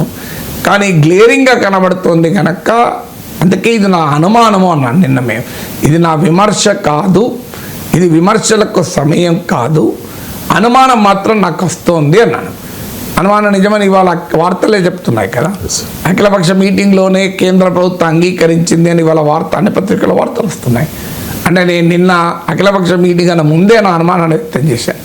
నాకున్న అనుమానమే ప్రతిపక్షాలు కూడా వ్యక్తం చేస్తేనే కేంద్ర ప్రభుత్వం అంగీకరించిందని వార్త కదా. సో అందువల్ల కేంద్రమే అంగీకరించినప్పుడు ఇక మనం భద్రతా వైఫల్యం గురించి మాట్లాడకూడదంటే ఎట్లా కరెక్ట్ అవుతుంది? ఒకప్పుడు మనం చూసేవాళ్ళం, ఉన్నత వర్గాలు, ఉన్నత ఉద్యోగాలు చేసే వాళ్ళ బిడ్డలు మాత్రమే సివిల్ సర్వీసెస్కి ఎంపిక అయ్యేవారు. మధ్యతరగతి వారు కానీ, గ్రామీణ ప్రాంతాల వారు కానీ చాలా అరుదుగా ఎంపిక అయ్యేవారు. కానీ ఇప్పుడు ట్రెండ్ మారింది సార్. రీసెంట్గా ఈ సివిల్స్ విజేతల్లో తెలుగు వారిని చూసుకుంటే కనుక ఎక్కువ మంది మధ్యతరగతి వారే. ఎందుకు సార్ ట్రెండ్ ఎందుకు మారింది ఇలా? చాలా రోజులైంది మారింది వాస్తవానికి. ఎందుకంటే ఇప్పుడు రకరకాల ఆప్షన్స్ వచ్చాయి. మీరు ఫారిన్ ఎడ్యుకేషన్ ఆప్షన్స్ వచ్చాయి, ఐటీ రంగం వచ్చింది, మెడికల్ ఫీల్డ్ చాలా పాపులర్ అయింది. అందువల్ల నీకు డైవర్సిఫై అయింది. ఇదొకటి. నేను ముస్సోరిలో 3 times వెళ్ళాను. National academy, Lal Bahadur Shastri national academy of అడ్మినిస్ట్రేషన్లో వెళ్ళినప్పుడల్లా ఒక 15 days ఉండి క్లాసెస్ చెప్పాను ఐఏఎస్ ప్రొబేషనర్స్కు. సో అప్పుడు కూడా చూశాను. ఇప్పుడు నాకు ప్రతి గెస్ట్కు ఒక ఆఫీసర్ ఆన్ డ్యూటీ ఇస్తాను. అంటే ఆ ఆఫీసర్ ఆన్ డ్యూటీ మనం ఇన్విటేషన్ యాక్సెప్ట్ చేసిన తర్వాత మళ్ళీ మనం బయటికి వెళ్ళేదాకా ఎయిర్పోర్ట్లో డెహ్రాడూన్ దాకా కార్లో వచ్చి డెహ్రాడూన్లో ఫ్లైట్ ఎక్కేంత వరకు మనం ఫాలోఅప్ చేస్తాను. ఒక రకంగా మన ఇంటికి వచ్చాక కూడా sir have you reach safely అని ఫోన్ చేస్తారు. ఇది ఇలా officer and special duty Chhattisgarh చెందిన ఒక ఆఫీసర్ వేశారు నాకు ఒక్కసారి. మిగతా సార్ ఎవరి కేసులో గుర్తు రావడం లేదు. సో వేసినప్పుడు అతను ఏం చదివారు అంటే నేను డిస్టెన్స్ ఎడ్యుకేషన్లో BA చేశాను సార్ అన్నాడు. అంటే అదే సమయంలో క్లాస్లో చూస్తే IIT IAMలు చదివిన వాళ్ళు ఉన్నారు. ఇప్పుడు మన దగ్గర కూడా ఆమ్రపాలి ఉంది. IIT IAM IAS 3 combination. మీకు శశాంక్ ఉన్నాడు, ఇప్పుడు స్పెషల్ ప్రాజెక్ట్స్ ఇన్ఛార్జ్గా ఉన్నాడు. చార్టెడ్ అకౌంటెంట్, CAలో టాప్ ర్యాంకరు, తర్వాత IAS. సో ఇలా మీకు చాలామంది టాప్ IAMs IASలు ఇలా రకరకాల IIT అండ్ IIMs నుంచి వచ్చిన వాళ్ళు ఉండేవారు. నేను ఇప్పుడు Birla institute of technology sciences bits హైదరాబాద్లో 4 ఏళ్ళ పాఠాలు చెప్పేటప్పుడు కరెంట్ అఫైర్స్లో పేపర్ కూడా చెప్పేవాడిని. దాదాపు హయ్యెస్ట్ పాపులర్ సబ్జెక్ట్స్ బిట్స్లో ఎవరు ఏ క్లాసులకు అత్యధికంగా వస్తున్నారు అనేది వాళ్ళ డైరెక్టర్ చెప్పాడు. 2 సార్, ఒకటి మీది కరెంట్ అఫైర్, రెండోది భగవద్గీత అని. సో రామకృష్ణ మిషన్ స్వామీజీ చెప్పేవాడు భగవద్గీత మీద ఒక కోర్సు. నా హైడ్రేషన్ కోసం I just trust one thing, ఫుల్గా వాటర్ ఉండే కంట్రీ డిలైట్ వల్ల పొలాచి కోకోనట్స్. సో ఇప్పుడే కంట్రీ డిలైట్ యాప్ డౌన్లోడ్ చేసుకొని ఆర్డర్ చేయండి. సో నేను కరెంట్ అఫైర్స్ పైన ఒక కోర్స్ చెప్పాను, ఇష్యూస్ ఇన్ ఇండియన్ ఎకానమీతో పాటు. 200 మంది హాజరయ్యేవారు. పెద్ద మీటింగ్ హాల్ నిండిపోయేది. సో సహజంగా బిట్స్లో అటెండెన్స్ ఉండదు, నార్మల్ క్లాస్లో చాలా తక్కువ ఉంటారు. అలాంటిది 200 మంది ఉండేవాళ్ళు. అంటే అక్కడ కూడా సివిల్స్ ప్రిపేర్ అయ్యేవారు గణనీయంగా ఉండేవారు. సో ఈ ట్రెండ్ మారింది ఏంటంటే మీకు IITs మెడిసిన్ చేసేవారు కూడా ఇప్పుడు IAS రాస్తున్నారు. దీనికి కారణం ఏంటి అంటే ఒకటి ఆస్పిరేషనల్ ఇండియన్. ఒకప్పట్లాగా రీకన్సైల్ అవుతలేరు. చదువు పైన లేదు, ఉద్యోగం పైన పట్టుదల పెరిగింది. నాకింతే, నా లైఫ్ మేము ఇంతే, మా పరిస్థితి ఇంతే, ఇంతకన్నా ఎక్కువ నేను ఆస్పైర్ చేయలేను అనే పరిస్థితి లేదు ఇప్పుడు. ఒకప్పుడు మీకు మిడిల్ క్లాస్లో 10వ తరగతి పాస్ అయితే పాలిటెక్నిక్ చేయిద్దామా, ఇంకా కొద్దిగా లోయర్ మిడిల్ క్లాస్ అయితే ITI చేయిద్దామా అనుకునేవాళ్ళు. ఇప్పుడు మిడిల్ క్లాసే కాదు, లోయర్ మిడిల్ క్లాస్ కూడా మీరు ఇంజనీరింగ్ చేస్తున్నారు. సో అందువల్ల ఆస్పిరేషనల్ లెవెల్స్ పెరగడం ఒక కారణం, ఇది మొదటి కారణం. రెండో కారణం ఏంటంటే రీజనబుల్లీ బెటర్ ఎడ్యుకేషన్ టౌన్స్లో కూడా వచ్చేసింది. మీరు ఇప్పుడు వరంగల్ అయిపోండి, కరీంనగర్ అయిపోండి, మీరు చిన్న ఊరు రాజమండ్రి అయిపోండి, మంచి స్కూల్స్ కూడా వచ్చేసాయి. సో ఈవెన్ పేరెంట్స్ కూడా, మిడిల్ క్లాస్ పేరెంట్స్ కూడా చాలా ఎంత కష్టమైనా మంచిదే పిల్లలకు ఎడ్యుకేషన్ ఇవ్వాలి అని ఇస్తున్నారు. సో ఒకప్పుడు పిల్లల ఎడ్యుకేషన్ పైన ఇంత ప్రియారిటీ లేదు. అందువల్ల ఎందుకంటే మిడిల్ క్లాస్కి ఉండే ఛాలెంజ్ ఏంటంటే వాళ్ళకి ఏ ఆస్తులు ఉండవు, అసెట్స్ ఉండవు. దానివల్ల చదువు మీద తప్ప ఇంకోటి లేదు మార్గం. ఇప్పుడు మేము 4 పిల్లలు, మా నాన్న స్కూల్ టీచరు, సాధారణ స్కూల్ టీచర్, రిటైర్ అయ్యే టైంకు జూనియర్ కాలేజ్ ప్రిన్సిపాల్గా రిటైర్ అయ్యారు. సో మా పరిస్థితి ఏంటి, మాకు సొంత ఇల్లు లేదు. మా నాన్న కష్టార్జితమై రిటైర్మెంట్ ముందు ఒక ఇల్లు కట్టుకోగలిగాడు. 1 ఎకరం పొలం లేదు, వ్యాపారం లేదు, ఆస్తులు లేవు, తాతల కాలం నుంచి వచ్చిన బంగారం నిల్వలు ఏమీ లేవు. ఏం చేయాలి, మాకు ఇంకో ఆప్షన్ లేదు. మా నాన్న కష్టపడి జీతం తీసుకొస్తే, ట్యూషన్లు చెప్పి సంపాదిస్తే మేము 4 పిల్లలు చదువుకోవాలి, పెరగాలి. సో వర్షిప్ రెంటల్ ఇంట్లో ఉండేవాళ్ళం. సో మాకు అప్పుడు ఇంకో మార్గమే లేదు. అప్పుడు మా పేరెంట్స్ మాకు నేర్పింది ఏంటంటే, నాన్న మనకు వ్యాపారాలు లేవు, ఆస్తులు లేవు, తింటే కరిగే తాతల కాలపు నిల్వలు లేవు, మనకున్నది ఏంటి, మనకున్నది చదువు తప్ప ఇంకోటి లేదు. అందువల్ల చదువుకుంటే మీరు జీవితంలో బాగుపడతారు, చదువుకోకపోతే అన్యాయం అవుతారు అన్నది Day 1 నుంచి నేర్పారు. ఇది మధ్యతరగతి కుటుంబాల్లో వస్తున్న మార్పు ఇది. అందుకే చూడండి, సాధారణ మిడిల్ క్లాస్ ఫ్యామిలీస్ కూడా తండ్రి దగ్గర ఉద్యోగం చేస్తున్న తల్లి బిడ్డలను పట్టుకొని హైదరాబాద్కి వచ్చి, విజయవాడకు వచ్చి ఇంటర్మీడియట్ చదివించుతున్నారు. మీకు ఎకరం పొలం అమ్ముకోనని ఇంటర్మీడియట్ చదివిస్తున్నారు. సో అందువల్ల ఎడ్యుకేషన్ పట్ల పెరిగిన ఆకాంక్ష, మధ్యతరగతికి మరో మార్గము లేదు చదువు తప్ప, చదువుకున్న ట్రాన్స్ఫర్మేటరీ పొటెన్షియల్ ఇవన్నీ కలిసాయి. ఒకప్పుడు చదువుకున్నా కూడా ఇంతటి అవకాశాలు లేవు. దాంతోపాటు కాన్ఫిడెన్స్ లెవెల్స్ పెరిగాయి. ఆస్పిరేషనల్ ఇండియన్ అంటారే, నేను ఆస్పైర్ చేయాలి అని. సో ఒకప్పుడు ఈ స్థాయిలో ఆస్పైర్ చేసేవారు కాదు. నా స్థాయిలో నేను ఉస్మానియా యూనివర్సిటీలో చదవాలని మాత్రమే ఆస్పైర్ చేశాను. నా పిల్లల స్థాయికి వచ్చే వరకు హార్వర్డ్లో చదవాలి, స్టాన్ఫోర్డ్లో చదవాలని ఆస్పైర్ చేశాను. ఆస్పిరేషనల్ లెవెల్స్ పెరిగిపోయాయి. సో ఈ ఆస్పిరేషనల్ లెవెల్స్ పెరగడం అనేది చాలా కీలకం. అది మీట్ కానప్పుడు ఫ్రస్ట్రేషన్ ఉంటే ఉండవచ్చు, కానీ అది అవసరం. మా అన్నయ్య కొడుకు మెడిసిన్ అన్నప్పుడు నేను ఎప్పటికీ అనేవాడిని. ఈ మధ్య నా యూట్యూబ్ ఛానల్ కూడా వీడియోలు చేశాను, డాక్టర్ కౌశిక్ అని. నాన్న నువ్వు జాన్స్ హాప్కిన్స్ అన్న హార్వర్డ్ మెడికల్ స్కూల్లో చేరాలి నాన్న, వరల్డ్స్ టాప్ 2 మెడికల్ స్కూల్స్ అవి అంటే. మా అన్నయ్య ఉండి, అరే నువ్వు చాలా ఎక్స్పెక్టేషన్ పెంచుతున్నావు, రేపు రాకపోతే ఫ్రస్ట్రేట్ అవుతాడు, మెడిసిన్ వస్తే చాలు అన్నాడు మా అన్నయ్య. అన్న నీకు మెడిసిన్ వస్తే చాలు అని ఉండొచ్చు, నాకు మాత్రం ఇక్కడే రావాలని. సో అల్టిమేట్గా వాడు సెలక్షన్ ప్రాసెస్ అయిన రోజు వాడు ఫస్ట్ చిట్టి ఓపెన్ చేయడంతోనే జాన్స్ హాప్కిన్స్ అని ఉంది. హార్వర్డ్ మెడికల్ స్కూల్ రిజెక్ట్ చేసి ఎండీకి జాన్స్ హాప్కిన్స్కి వెళ్ళాడు. తర్వాత ఫెలోషిప్కు హార్వర్డ్ మెడికల్ స్కూల్లో చదివాడు. ఇప్పుడు యూనివర్సిటీ ఆఫ్ కాలిఫోర్నియాలో ఇతను assistant clinical professor, united health కేర్లో ఇది మెడికల్ డైరెక్టర్. సో వాడు ఇప్పుడు లాస్ ఏంజల్స్లో ఉన్నాడు. సో వాడు చూసి ఇమీడియట్గా ఫస్ట్ కాల్ బయటికి వచ్చాక మాకే చేశాడు, బాబాయ్ నువ్వు ఎప్పటికనేవా అని. బాబాయ్ జాన్స్ హాప్కిన్స్లోనే వచ్చింది, హార్వర్డ్ మెడికల్ స్కూల్ రిజెక్ట్ చేశాడు. అంటే ఎందుకు ఈ అనుభవం చెప్పానంటే, అందరికీ సాధ్యం కాకపోవచ్చు. If you aim at the sky you will reach the tree top అంటారు. నువ్వు ఆకాశానికి ఎదగాలని కోరుకుంటే కనీసం చెట్టు మీదనే చేరుతావు కదా. If someone else can do it, why can't we do it?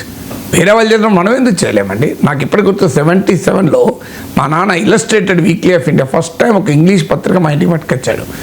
ఆ పత్రిక చాలా అట్రాక్టివ్గా ఉంటుంది, బొమ్మలతోని, సైజు కూడా చాలా అట్రాక్టివ్. నేను మా అన్నయ్య కూర్చొని దాన్ని చూస్తూ ఉన్నాం 1977లో. మాకు అప్పుడు ఇంగ్లీష్ కూడా సరిగా రాదు.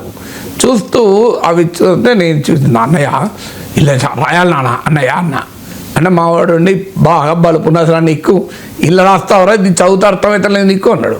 అలా రాసినవాడు మనవాడు కాకపోతే ఆకాశం దిగొచ్చింది అన్నయ్య అన్న అంటే వీరి పొగరైతే తగ్గుతలేదని మా అన్నయ్య అన్నాడు. కరెక్ట్గా ఇది 77లో జరిగింది. 87లో ఇల్లస్ట్రేటెడ్ వీక్లీకి రాశాను నేను, 10 years తిరగకముందే రాసి మా అన్నయ్య కాపీ పంపించాను. నీకు గుర్తుంది అన్నయ్య 10 ఏళ్ల క్రితం ఇందులో మనం రాయలేమన్నా, so I return for it అని. ఎందుకంటున్నానంటే ఇవాళ ఆస్పిరేషన్ ఏముంటే ఏదైనా సాధించవచ్చు. నేను తెలుగు మీడియం చదివాను, భారతదేశంలో ఉన్న అన్ని ఇంగ్లీష్ పత్రాలు రాశాను. మీరు K Nageshwar in Hindu, K Nageshwar in Deccan Herald, K Nageshwar in Economic Times, K Nageshwar in Hindustan Times అని కొట్టండి, అన్నిట్లోనూ ఆర్టికల్స్ వస్తాయి. ఎట్లా సాధ్యమైంది? ఒక ఆదిలాబాద్ జిల్లాలో జిల్లా పరిషత్ స్కూల్లో తెలుగు మీడియం చదువుకున్నాను. కారణం ఏంటి? ఆస్పిరేషన్.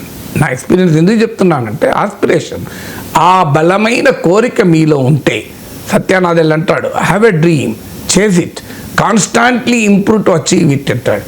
స్వామి వివేకానంద అన్నాడు సింగిల్ హ్యాండెడ్ ఫోకస్ నీకు కనుక ఉంటే, మైండెడ్ ఫోకస్, ఒక దాన్ని లక్ష్యంగా పెట్టుకొని ఆ లక్ష్యాన్ని సాధించాలి అనే బలమైన కోరిక నీలో ఉంటే చాలా మంది సాధించగలుగుతారు. దీనికి నా ఆర్థిక పరిస్థితి, నేను గ్రామీణ నేపథ్యం నుంచి వచ్చాను, నేను ప్రభుత్వ పాఠశాల, ఇవన్నీ నాన్ సెన్స్ అండి. వాటిని అధిగమించవచ్చు, అందరికీ సాధ్యం కాకపోవచ్చు.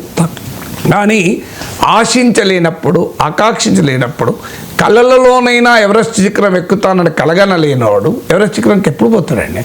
కళలోన కనాలి కదా, కళలు కనడానికి అయితే కష్టం లేదు కదా. అందువల్ల ఈ మధ్య తరగతులు ఇది పెరిగింది, మోటివేషన్ లెవెల్స్ పెరిగింది. ఎందుకు ఇదంతా చెప్తున్నా అంటే motivation plays an important role అండి లైఫ్లో. అంటే ఆ మోటివేషన్ ఉంటే మనం ఏదైనా సాధించవచ్చు. నాకు ఇప్పటికి గుర్తు 7th క్లాస్లో మా ఫ్లాగ్ హాయిస్టింగ్ ఆగస్ట్ 20 ఎమ్మెల్యే వచ్చాడు. అందరూ ఇక ఎమ్మెల్యే వస్తే ఎట్లుంటుంది ఆ రోజుల్లో, ఇప్పటికే ఎమ్మెల్యే అంటే పవర్ఫుల్, ఆ రోజుల్లో చాలా పవర్ఫుల్. సో అందరూ మొత్తం అటెన్షన్ మమ్మల్ని లైన్లలో పెట్టారు, ఎమ్మెల్యేకి స్వాగతం పలికించారు. అదే చైల్డ్, 7th క్లాస్ చైల్డ్గా I was very much impress. ఇంత పాపులర్ అవుతుందా అని, ఇంత పలుకుబడి ఉంటుందా, ఎమ్మెల్యేకి ఇంత గౌరవం ఉంటుందని నవ్వుతూ మా పక్కనతో అరే మనం కూడా ఎమ్మెల్యేలు కావాలరా అని.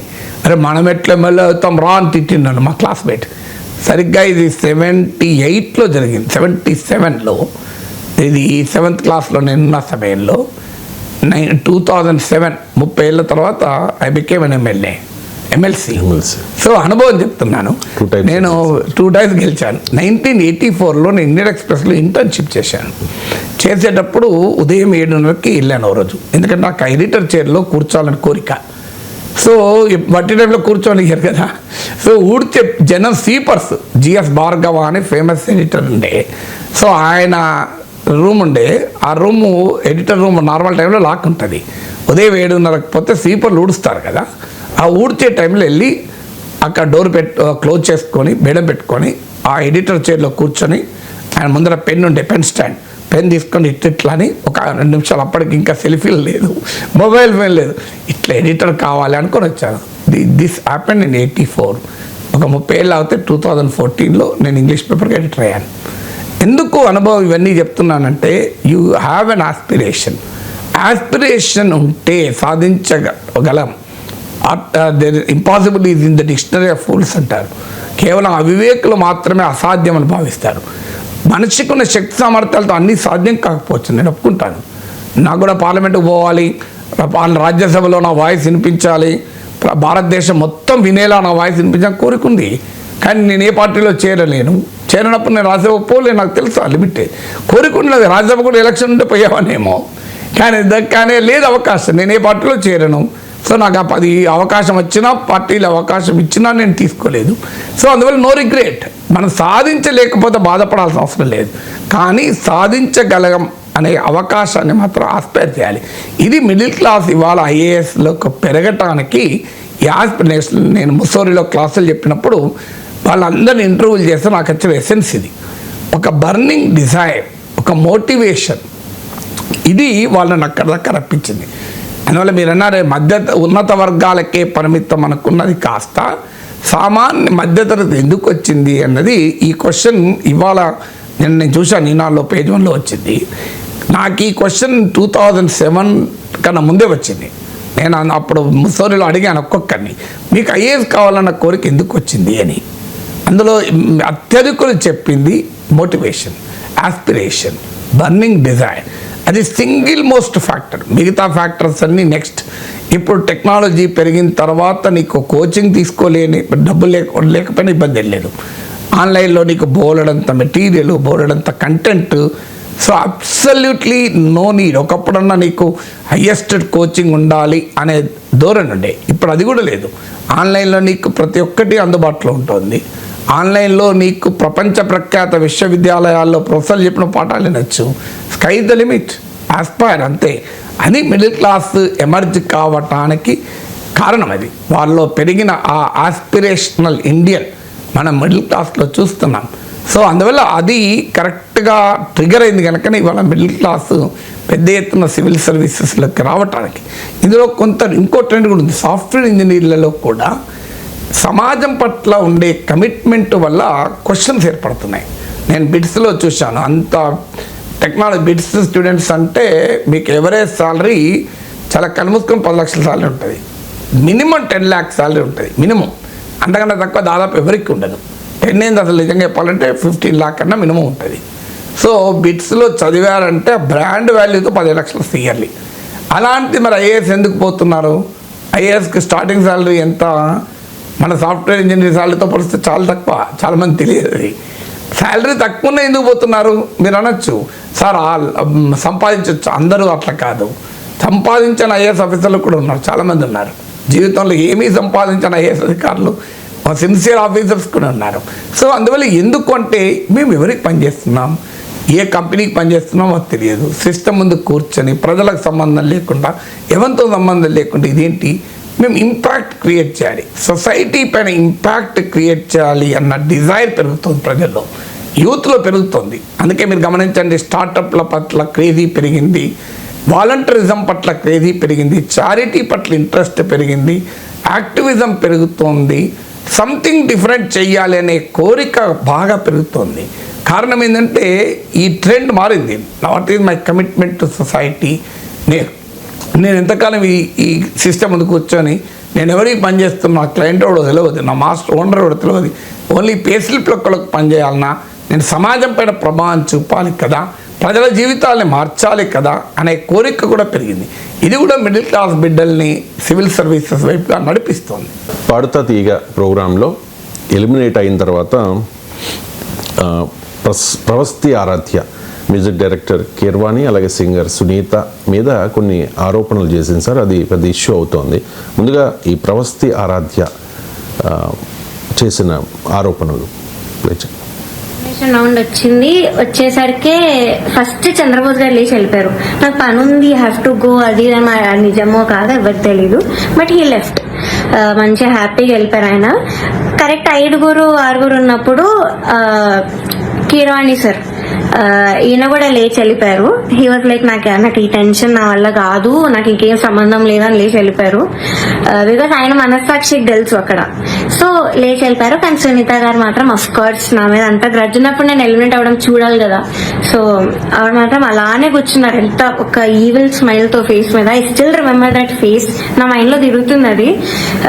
నేను మాత్రం ఏడుపు కంట్రోల్ చేసుకుంటున్నా. కంట్రోలింగ్ లేదు, ఐ షుడెంట్ క్రై. నన్ను ఇంత టార్చర్ పెట్టారు, నేను ధైర్యంగా బయట పెట్టాలి, దానికి నేను ఏడవకూడదు అండ్ నేను మంచిగా ఎలిమెంట్ అవ్వాలి హ్యాపీగా అనుకున్నాను.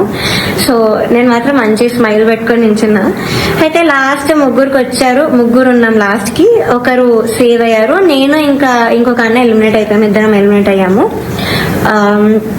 అయ్యాక నాకు కొంచెం ఐ వాట్ ఎమోషనల్ గా అయినా కంట్రోల్ చేసుకుని వెంటనే I gave a smile.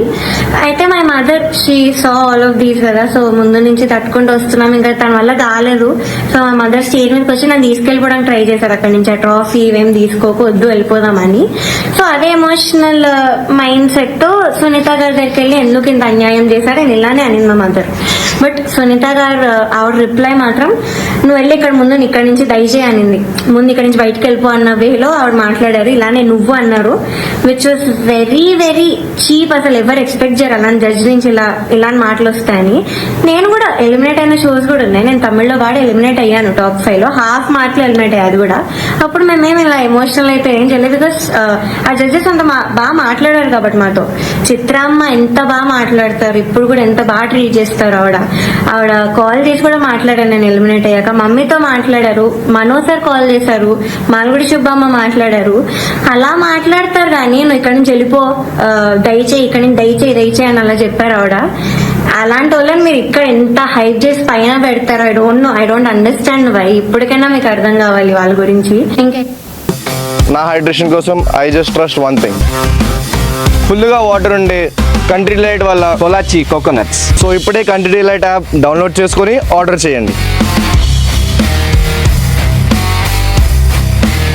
So ఈ ప్రవస్తి ఆరాధ్య ఈ ఆరోపణలు చేసిన తర్వాత సింగర్ సునీత కూడా రియాక్ట్ అయ్యారు. ఒకసారి ఆ బయట కూడా డైరెక్ట్గా సునీత అని మాట్లాడింది కాబట్టి నేను ఈ వీడియో చేస్తున్నానండి. ఫస్ట్ ఆఫ్ ఆల్ ప్రవస్తి, చిన్నప్పటి నుంచి నేను బాలుగారు, జానక్ గారు, చిత్రమ్మ అందరూ ఒళ్ళో కూర్చోబెట్టుకున్నట్టే నేను కూడా నేను ఒళ్ళో కూర్చోబెట్టుకుని ముద్దు చేశానమ్మా. ఇప్పుడు నీకు 19 ఏళ్ళు కదా, అలాగే ఒళ్ళో కూర్చోబెట్టుకుని ముద్దు చేస్తే బాగుండదు కదా. చిన్నప్పుడు చాలా బాగా పాడావు అనే దానికంటే చాలా ముద్దుగా పాడావు అనేవారు. నీకు గుర్తుందో లేదో? ముద్దుగా ఉండేదానివి, ముద్దుగా పాడేదానివి, చాలా బాగా పాడేదానివి. చిన్నప్పుడు పాడినట్టు 19 ఏళ్ళకు కూడా కన్సిస్టెన్సీ మెయింటైన్ చేసి ఉంటే సంతోషించే వాళ్ళలో మొట్టమొదటి వ్యక్తి నేనే అవుతాను. ఎందుకంటే మా ప్రవస్తి, మా శ్రీలలిత, మా ప్రణతి, మా గాయత్రి అని మేమే ఎక్కువ చెప్పుకొని మురిసిపోయే పిచ్చివాళ్ళం మేము. ఎందుకంటే ఎవరు బాగా పాడితే ఆ పాటలో కరిగిపోయి కన్నీళ్ల పర్యంతం అయిపోయి ఏడ్చేసిన సందర్భాలు, ఏడ్చేసిన ఎపిసోడ్స్ చాలా ఉన్నాయి. అవి నువ్వు చూడలేదేమో, అవి మిస్ అయ్యావు అనుకుంటా. అలాంటి ప్రవస్తి ఈరోజు ఇంత పెద్దదైపోయి రోడ్ మీదకి వెళ్ళి ఇంతమందితో మాట్లాడి తన బాధలు వెళ్ళగక్కుకొని మమ్మల్ని మా గురించి చర్చించే స్థాయికి ఎదిగింది అంటే నాకు కొంచెం అసంతృప్తిగా కూడా ఉంది. But that doesn't matter for you, because నువ్వు చెప్పాలనుకున్నది చెప్పావు బయటకెళ్ళి. ప్రవస్తి, నీకు విషయం చెప్పాలమ్మా. నీకు పాడతా తీయగా కాంపిటీషన్ మాత్రమే కాదు, డిఫరెంట్ ఛానల్స్లో కూడా కాంపిటీషన్లో నువ్వు పార్టిసిపేట్ చేసావు కదా, నీకు ప్రాసెస్ తెలీదమ్మా? సింగర్ సెలెక్షన్ అంటే సింగర్స్ పంపించేటటువంటి సాంగ్ సెలెక్షన్లో రైట్స్ అనేవి కూడా ప్రతి ఛానల్కి కొన్ని సాంగ్స్కి రైట్స్ ఉంటాయి. వాటిల్లోంచి కూడా సెలెక్ట్ చేయాలి అన్న ప్రాసెస్ నీకు తెలుసో లేదో నాకు తెలియదు, కానీ ఆడియన్స్ అందరికీ మాత్రం చెప్తే అన్ని విషయాలు చెప్పు. ప్రాసెస్ గురించి చెప్పు. ఆ ప్రాసెస్లో ఉన్నటువంటి రెస్ట్రిక్షన్స్, ఛానల్కి ఉన్నటువంటి రెస్ట్రిక్షన్స్ ఇవన్నీ కూడా మాట్లాడమ్మా. అప్పుడు నేను నిజంగా సంతోషిస్తాను.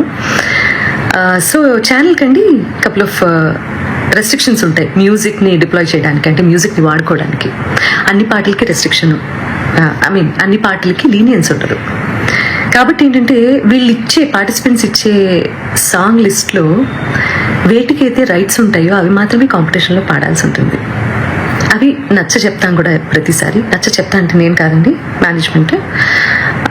తర్వాత ఎన్నిసార్లు రిపీట్ అయింది అంతకుముందు కాంపిటీషన్లో ఆ పాట అనేది కూడా చూస్తారండి యాజమాన్యము.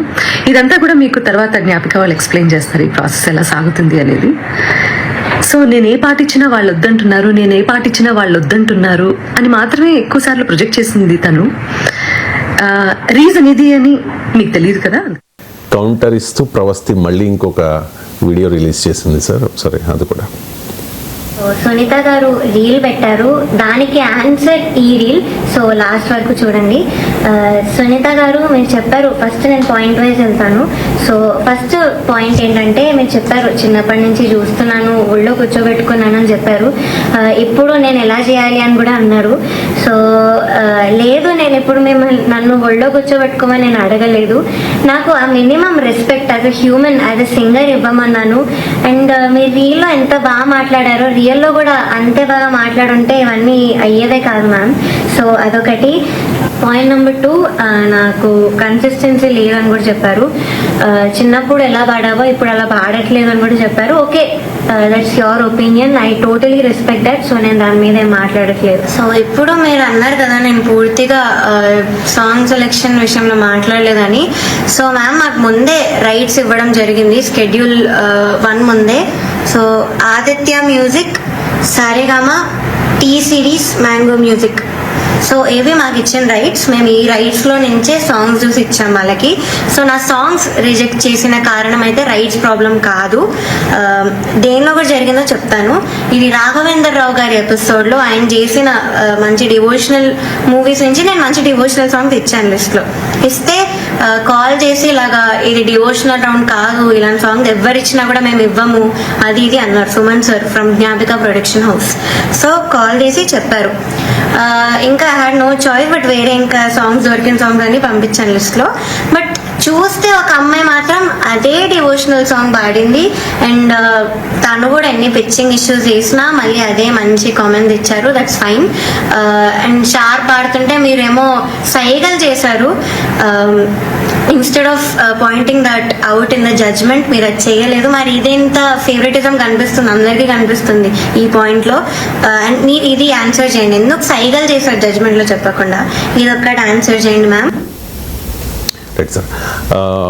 బాడీ షేమింగ్ చేయడాన్ని అలాగే వివక్ష చూపించారు అని చెప్పి ఆరోపణలు చేయడం మీద ప్రవస్తికి సపోర్ట్గా నెటిజన్లు కొంతమంది ఉన్నారు సార్.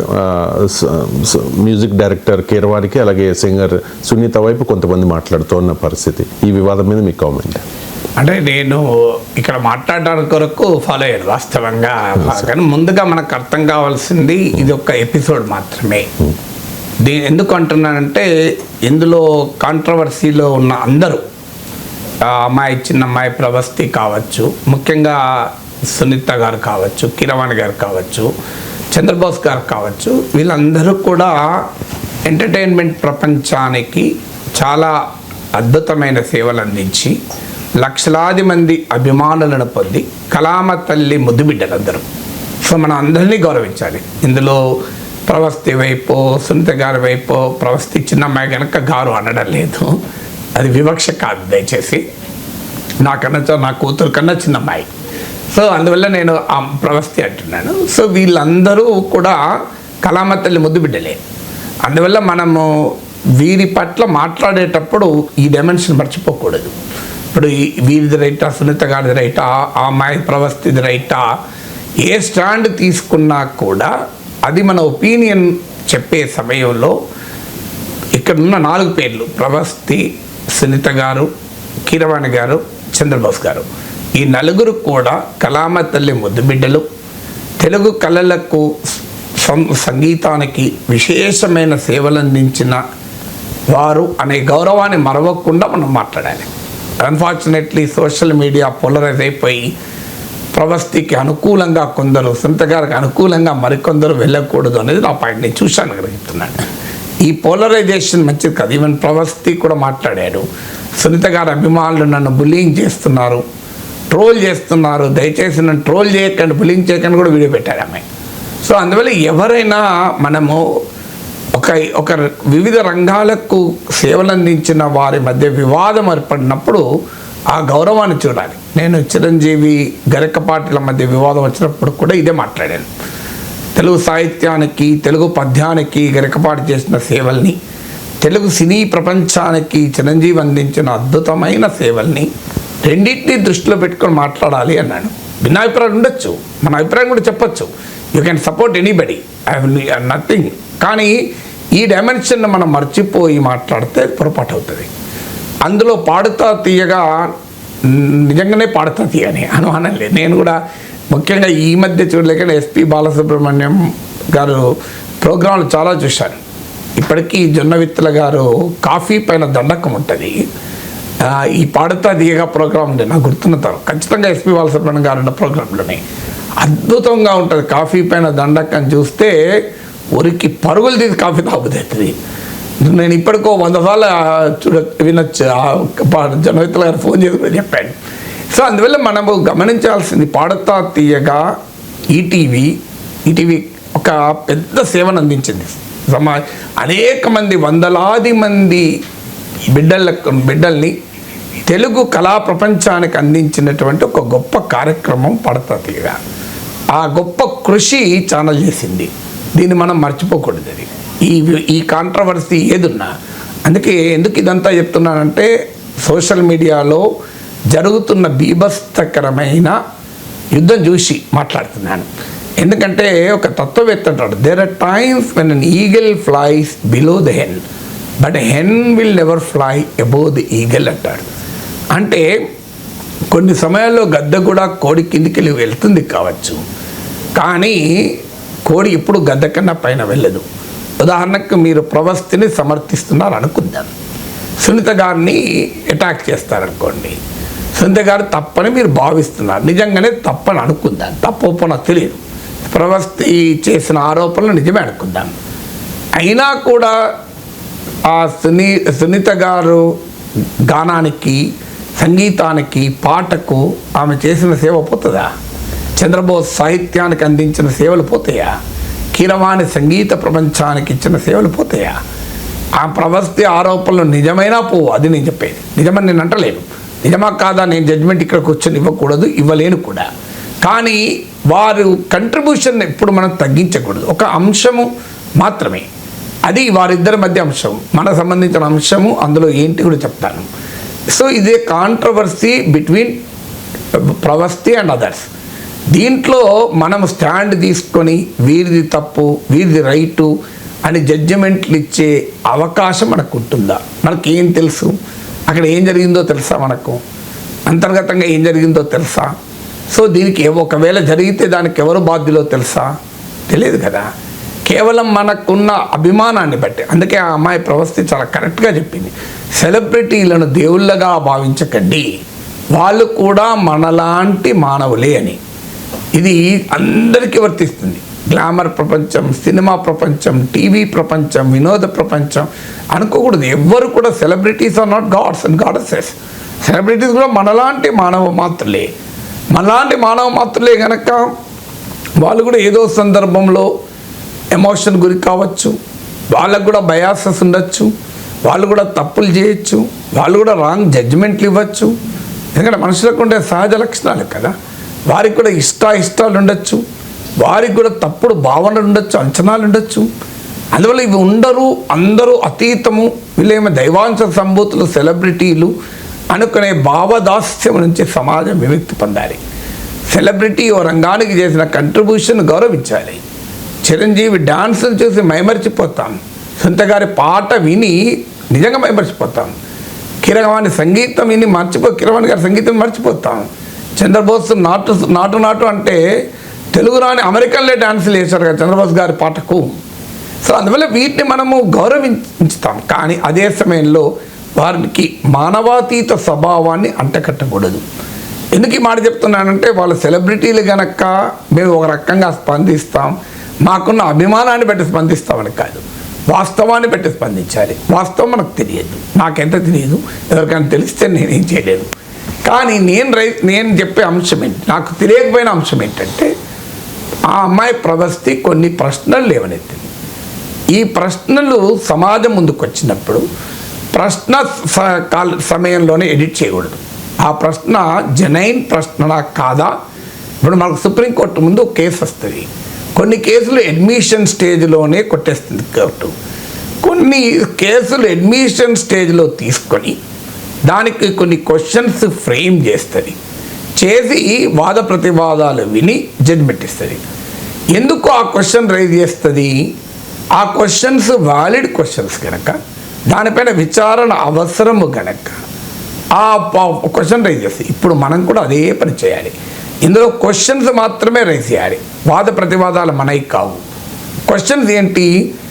హరాస్మెంట్, ఆ ప్రవస్తి ఆరోపణ ఏంటి? హరాస్మెంట్, వేధింపులు ఉన్నాయి. 2 బయాస్, వివక్ష ఉంది. 3 బాడీ షేమింగ్ ఉంది. ఈ 3 గనక నిజంగానే ఉంటే చాలా తక్షణం ఇలాంటి మ్యూజిక్ షోస్ నుంచి ప్రక్షాళన చేయాలి. ఎందుకంటే ఇది పాపం ఇంప్రెషనిస్ట్ మైండ్స్. అందులో కళాకారులకు ఎవరికైనా ఏ కళైనా 64 కళలు అంటారు కదా, ఏ కళలైనా కళాకారులకు కొంత అహం భావన ఎక్కువనే ఉండే అవకాశం ఉంటుంది. ఏ కళైనా, నాలాగా టీవీలో విశ్లేషించే కళైనా ప్రతి ఒక్కరు కూడా అంత సులభంగా ఒప్పుకోరు. కళాకారులకు ఉండే లక్షణము తన కళ పైన, తన నైపుణ్యం పైన తన అపారమైన విశ్వాసం ఉంటుంది, నమ్మకం ఉంటుంది. బాత్రూంలో పాట పాడేవాడు కూడా నేను అద్భుత గాయకుడిగా భావిస్తారు. అది సహజ మానవ స్వభావం కళాకారులకు ఉండే. ఈ సహజ మానవ స్వభావం వల్ల అందరూ తనదే రైట్ అనుకుంటారు. ఇప్పుడు ప్రవస్తి అని అనుకోవచ్చు, తనకు కావాలని ఎలిమినేట్ చేశారని. నిజంగా కూడా ఆ పట్ల వివక్ష వల్ల ఎలిమినేట్ కావచ్చు, ఎందుకంటే ఆమె క్లారిటీ ఇస్తుంది, నేను ఎలిమినేట్ అయ్యాను కనుక ఈ వీడియో పెట్టడం లేదని కూడా ఆమె చెప్పాల్సి వచ్చింది. సో అందువల్ల ఇది అనివార్యం. ఇప్పుడు మీరు ఏ స్టూడెంట్ని అడగండి, మార్కులు తక్కువ వచ్చాయని చెప్పాడు, సార్ మార్కులు తక్కువ ఇచ్చానని చెప్తాడు. మీరు గమనించండి. ఎందుకు ప్రతి స్టూడెంట్ నేను మోర్ మార్క్స్ ఎలిజిబుల్ అంటారు. అందువల్ల మనము ఇందులో బయాసెస్గా, అది విమర్శ బయాస్ గురించి, మనకెందుకు బయాసు, అది విమర్శ బయాస్ గురించి మనం బయాస్ చేయకూడదు. మనం బయాస్ లేకుండా క్వశ్చన్ రైజ్ చేయాలి. ఎందుకంటే cinema industry, entertainment industry, glamour industry, సెలబ్రిటీలుగా మార్చేటువంటి ఇండస్ట్రీలో ఏదైనా ఆ పార్టిసిపెంట్స్ ఎమోషనల్ ఉండే అవకాశం ఉంది, బయట వాళ్ళు ఎమోషనల్ ఉండే అవకాశం ఉంది. సో అందువల్ల ఇది ఎమోషన్స్కి అతీతంగా ఆబ్జెక్టివ్గా, సబ్జెక్టివ్గా కాదు. ప్రవస్తిని నచ్చితే ప్రవస్తి మాటలు నిజమని, సునీత గారిని నచ్చితే సునీత గారి మాటలు నిజమని కంక్లూజన్కి రాకుండా ఇండిపెండెంట్గా దీనిపైన పరిశీలన చేయాల్సిన బాధ్యత ప్రతి మ్యూజిక్ షో నడిపే టీవీ ఛానల్కి ఉంటుంది.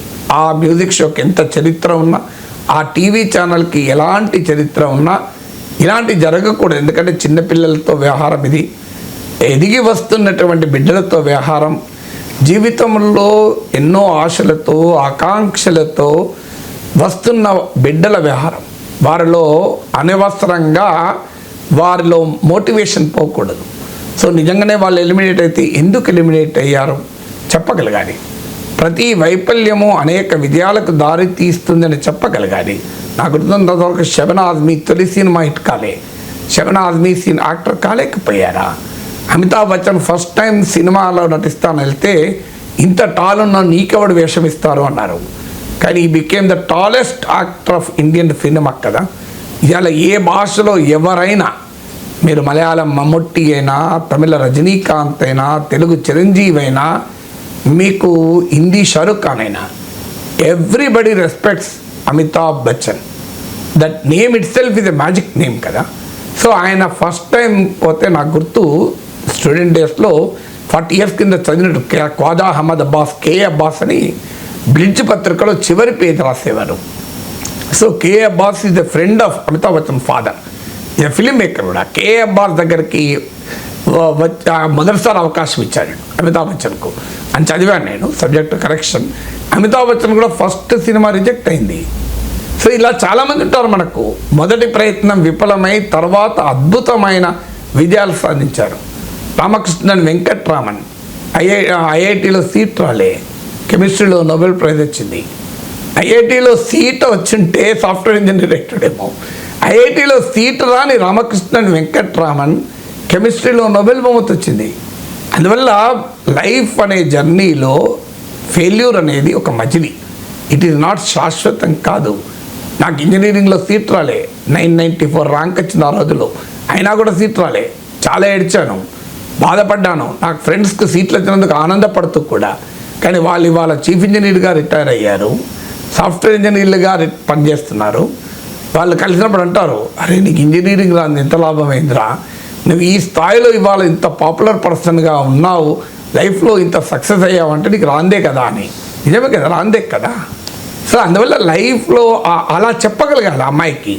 19 ఏళ్ళ అమ్మాయి కదా, చిన్న అమ్మాయి, ఇంప్రెషనబుల్ అమ్మాయి. సో కానీ మరి అలా చెప్పారా లేదా జడ్జెస్ అయినా? సో అలా చెప్పి ఉంటే, ఇప్పుడు ఎస్పీ బాలసుబ్రహ్మణ్యం షోస్ అయితే నేను చూశాను, మిగతా వాళ్ళు చూడలేదు. అసలు చాలా ప్రేమగా, అనునయంగా, నిజంగా చెప్పాలని అందరూ కాలుముక్కి వెళ్ళిపోతారు. ఆ షోలో మీరు చూడండి, బాలుగారికి కాలుముక్కి వెళ్ళిపోతారు. ప్రతి సింగరు బాలును ఒక దేవుడిగా భావిస్తారు, బాలుగారిని దేవునిగా భావించి కాలుముక్కి వెళ్తారు. అలా ప్రేమ, అనునయం, ఆప్యాయతలతో ఆ పిల్లలకు చెప్పగలగాలి. సో మీకు తప్పు ఒకవేళ ఫెయిల్ అయినా ఇబ్బంది లేదు, నువ్వు బాగా మాట్లాడగలుగుతావు, నీకు టాలెంట్ ఉంది, బాగా పాడగలుగుతావు, ఇది failure the stepping stone to success అని చెప్పగలగాలి. మరి అలాంటి వాతావరణం అక్కడ రికార్డింగ్స్లో ఉందా లేదా? ఒక్కసారి ఆ మ్యూజిక్ షోస్ నడిపే టీమ్స్ జరపాలి. మ్యూజిక్ షోస్, అందులో పాడతా తీయాలాంటి shows, they are not commercial shows alone, they are not just professional shows alone. ఒక పోటీలు కావవి, పోటీలు అనుకుంటే పొరపాటు, పోటీ కాదది. ఒక నిద్రాణంగా ఉన్న, ఒక మట్టి నుంచి మాణిక్యాలని వెతికే ఒక గొప్ప ప్రక్రియ. నా పాడతా తీయగా నేను ఒక పోటీ షోగా చూడను, కాంపిటీషన్గా అసలే చూడను.